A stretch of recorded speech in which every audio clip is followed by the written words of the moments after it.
ನಮ್ಮ ಕಿಚ್ಚ ಸುದೀಪ್ ಅವರು ಏನ್ ಮಾಡ್ತಿದ್ದಾರೆ ಅನ್ನೋದು ಯಾರಿಗೂ ಗೊತ್ತಾಗ್ತಿಲ್ಲ. ಆದ್ರೆ ಟೆಂಪಲ್ ವಿಸಿಟ್ ಮಾಡ್ತಿರೋದು ನೋಡ್ತಿದ್ರೆ ಏನೋ ಒಂದು ದೊಡ್ಡದಾಗಿ ಹೆಜ್ಜೆ ಇಡ್ತಿದ್ದಾರೆ ಅಂತ ಅನ್ನಿಸ್ತಿದೆ. ಇತ್ತೀಚೆಗೆ ಕಿಚ್ಚ ಸುದೀಪ್ ಅವರು ಮೈಸೂರು ಚಾಮುಂಡೇಶ್ವರಿ ಟೆಂಪಲ್ ಹಾಗೂ ತಿರುಪತಿ ವೆಂಕಟೇಶ್ವರನ ದರ್ಶನ ಪಡೆಯುವುದಕ್ಕೆ ಹೀಗೆ ಕೆಲವೊಂದು ಟೆಂಪಲ್ ವಿಸಿಟ್ ಮಾಡಿದ್ರು. ಆದ್ರೆ ಆ ವೇಳೆ ಅದೇ ಮಾರ್ಕ್ ಲುಕ್ ನಲ್ಲೇ ಕಾಣಿಸಿಕೊಂಡಿದ್ರು. ಸಿಸಿಎಲ್ ಮುಗ್ದು 1 ತಿಂಗಳು ಹೆಚ್ಚಾಯ್ತು, ಆದ್ರೆ ಸುದೀಪ್ ಅವರ ಗೆಟಪ್ ಮಾತ್ರ ಚೇಂಜ್ ಆಗಿಲ್ಲ. ಇನ್ನು ಬಿಲ್ಲಾರಂಗ ಭಾಷಾ ಸಿನಿಮಾದ ಲುಕ್ ಟೆಸ್ಟ್ ಈಗಾಗಲೇ ಕಂಪ್ಲೀಟ್ ಆಗಿ ಒಂದು ಶೆಡ್ಯೂಲ್ ಶೂಟಿಂಗ್ ಕೂಡ ಆಗೋಗಿದೆ. BRB ಸಿನಿಮಾ ಮಾಡ್ತಿದ್ರೆ ಇಷ್ಟೊತ್ತಿಗೆ ಹೇರ್ ಸ್ಟೈಲ್ ಚೇಂಜ್ ಆಗ್ಬೇಕಿತ್ತು. ಆದ್ರೆ ಸುದೀಪ್ ಅವರು ರೋಮ್ ಕಾಮ್ಗೆ ವೇಟ್ ಮಾಡ್ತಿದಾರಾ ಅಂತ ಅನಿಸ್ತಿದೆ.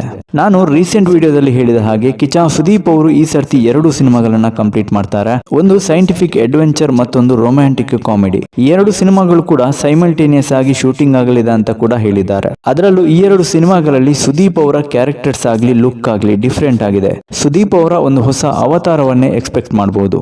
ಇನ್ನು BRB ಸಿನಿಮಾ ಬಗ್ಗೆ ಇತ್ತೀಚೆಗೆ ನಿರೂಪ್ ಭಂಡಾರಿ ಅವರು ಒಂದು ನ್ಯಾಷನಲ್ ಪೇಪರ್ ಆರ್ಟಿಕಲ್ ನಲ್ಲಿ ಕೂಡ ಪ್ರಸ್ತಾಪ ಮಾಡಿದ್ರು. ಆ ಒಂದು ಎಕ್ಸೈಟಿಂಗ್ ಅಪ್ಡೇಟ್ಸ್ ಮಾತ್ರ ಕಿಚ್ಚನ ಅಭಿಮಾನಿಗಳಲ್ಲಿ ಇನ್ನೂ ಹೆಚ್ಚಿನ ನಿರೀಕ್ಷೆ ಹುಟ್ಟು ಹಾಕಿತ್ತು. ಅದೇ ರೀತಿ ಮತ್ತೊಂದು ಕಡೆ ರೋಮ್ ಕಾಮ್ ಪ್ರಾಜೆಕ್ಟ್ ಬಗ್ಗೆ ಸ್ವತಃ ಸುದೀಪ್ ಅವರು ಹೇಳಿದ್ರು ಒಂದು ಬ್ಯೂಟಿಫುಲ್ ಸ್ಕ್ರಿಪ್ಟ್ ಅಂತ. ಅದರಲ್ಲೂ ಆ ಒಂದು ಸ್ಕ್ರಿಪ್ಟ್ ಬಂದಿದ್ದು ಪುಷ್ಪಾ ಡೈರೆಕ್ಟರ್ ಸುಕುಮಾರ್ ಅವರ ಟೀಮ್ ಕಡೆಯಿಂದ. ಹಾಗಾಗಿ ಈ ಸಿನಿಮಾ ಮೇಲೂ ತುಂಬಾನೇ ನಿರೀಕ್ಷೆ ಇದೆ.